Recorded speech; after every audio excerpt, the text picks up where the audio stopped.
Hello friends, मेरा नाम है किरण रॉय। मैं एक म्यूजिशियन हूँ, प्रोफेशनल म्यूजिशियन हूँ। I am a guitarist.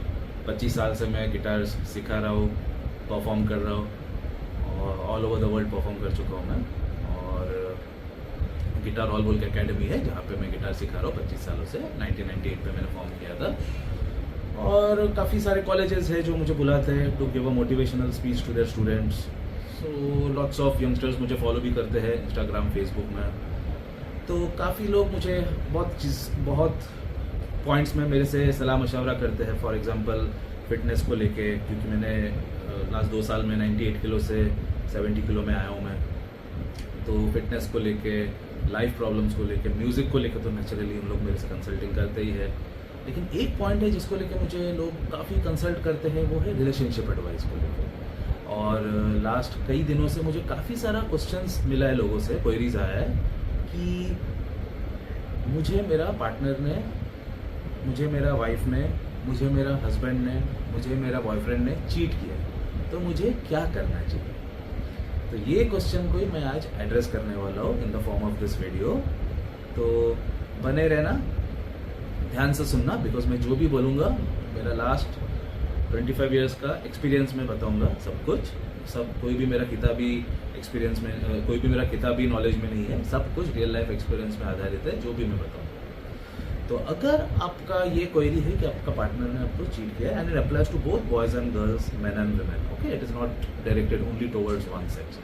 सो अगर आपका इस साथ ये हुआ है तो सबसे पहला पॉइंट ये बनता है कि आपको आपका पार्टनर को एक रूम में बुलाना है, 1:1 सामने बिठाना है, एंड आई कांटेक्ट से आपको बात करना है।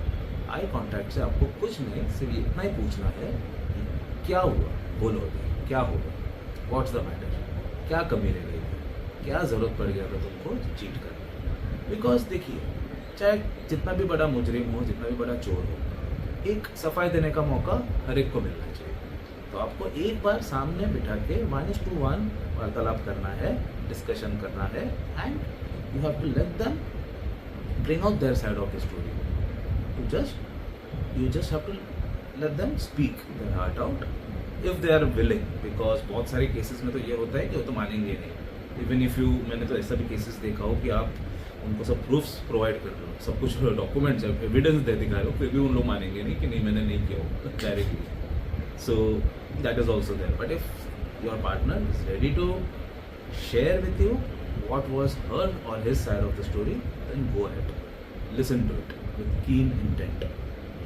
After that, coming to point 2, if it is established that your partner has indeed cheated on you, 100% आपको अगर confirmed खबर हो गया, एविडेंस भी है, सब कुछ है आपके सामने बात कि आपका पार्टनर ने आपको चीट किया है for sure, under that scenario आपको किसी भी हाल में उनको माफ़ी नहीं देना है। You are not going to give them forgiveness under any circumstances. Because देखिए, चीटिंग जो है ये सबसे बड़ा क्राइम है इन ए रिलेशनशिप। सबसे बड़ा बेस क्या है for a relationship? It is loyalty. और जो इंसान आपको बेस ऑफ द रिलेशनशिप जो भी है लॉयल्टी, वो ही नहीं दे सकते, तो बाकी का चीज़ लेके आप करोगे क्या? अचार डालोगे, बाकी का चीज़ लेके क्या करोगे? लॉयल्टी अगर आपके पास नहीं है, अगर आपका पार्टनर आपको छोड़ के और किसी के पास मुंह मांग रहा है, दूसरा तीसरा पर्सन के सामने आके मुंह मांग रहा है, उसके पास आपको देने के लिए फिर बचा ही क्या है? अब उसको लेके भी करोगे क्या? जब कुछ है ही नहीं देने के लिए आपको, अब बाकी का चीज़ लेके करोगे क्या?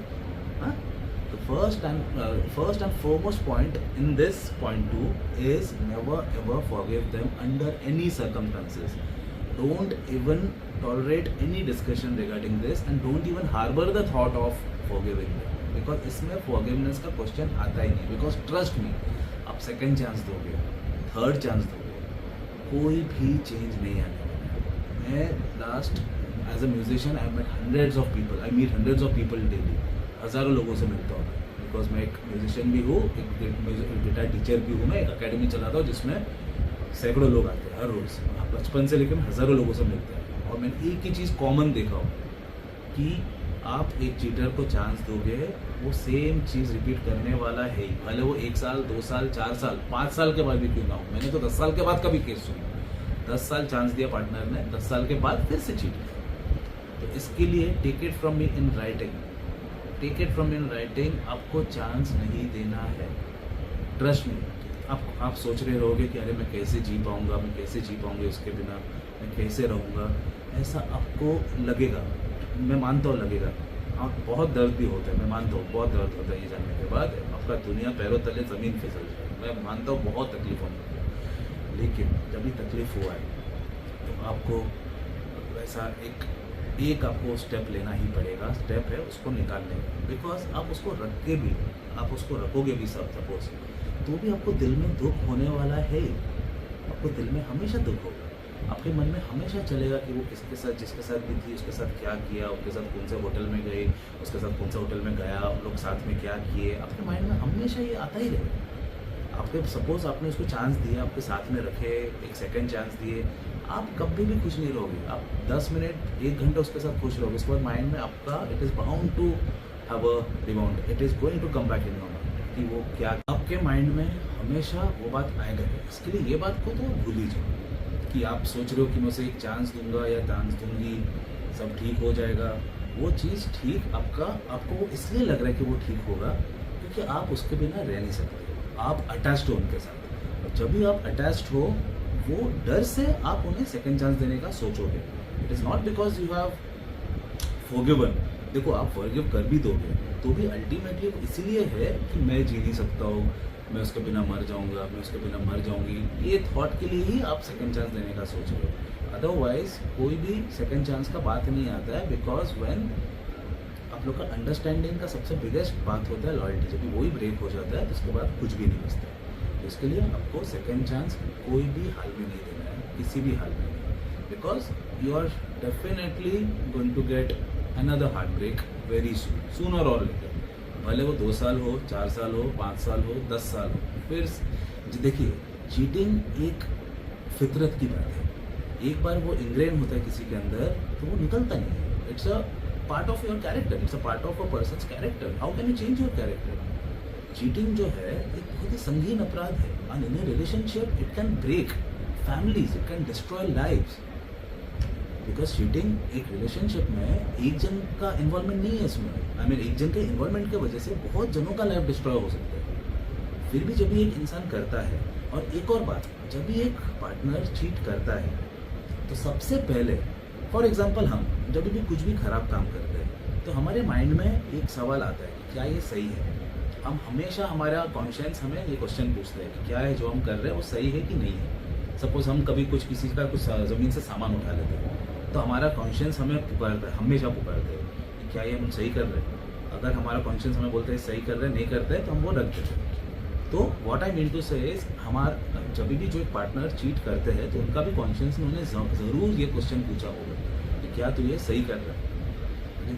अगर वो केस में अगर वो सोचा कि हाँ ये मैं सही नहीं कर रहा हूँ या कर रही हूँ, और उसने अगर स्टॉप कर दिया तो बात उधर ही खत्म हो जाता है। Because that shows that the person has very strong character and उसको चीट करने का ज़रूरत नहीं है। लेकिन ये क्वेश्चन आने के बावजूद भी अगर आपका पार्टनर ने आपको चीट किया तो समझ जाओ कि उन्होंने सोच समझ के लिया हुआ फैसला है। It is not an accident.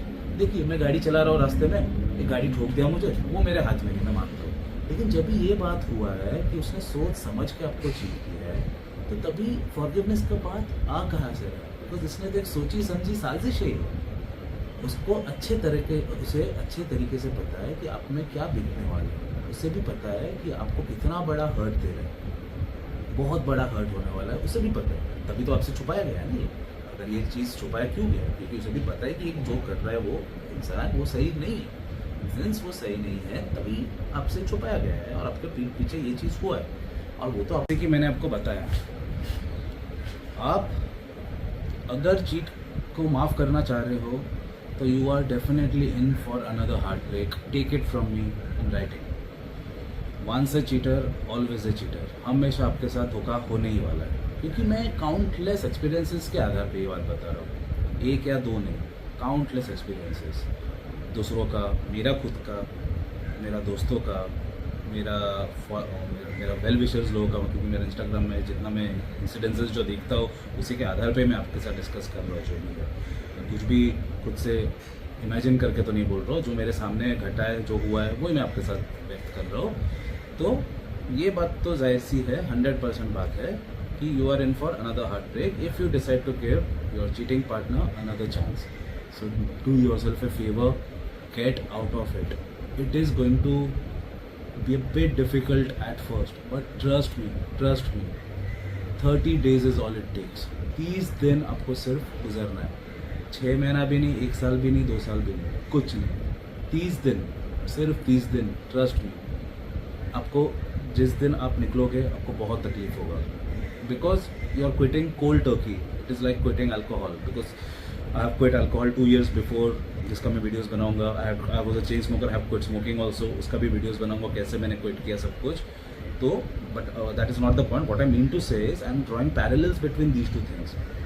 When you decide to get away from your partner, so it is like quitting cold Turkey.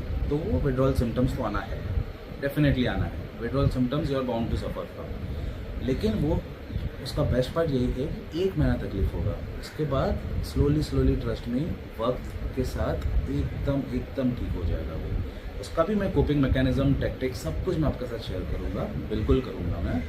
लेकिन पहला बात, coming to the point, the main question which was asked to me was what should I do if my partner has cheated on me. ये था main question, जिसका मैं आपको answer दे रहा हूँ कि अगर in a nutshell what I mean to say is, अगर आपका ये 100% प्रूवन हो चुका है that your partner has indeed cheated on you, under that scenario you are not going to go back to that partner again.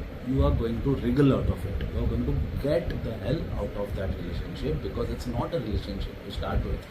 A person who has cheated on you, how can that be a friggin' relationship? You only tell me. Cheat relationship किससे बोलते हैं कि दोनों partner एक दूसरे को अपने जान और जिगर से चाहते हैं और वो सब टर्म्स एंड कंडीशंस को फॉलो कर रहे हैं जो कि एक रिलेशनशिप में ज़रूरी है। जब वो ही ब्रीच हो चुका है तो आप वो रिलेशनशिप को लेकर करोगे क्या?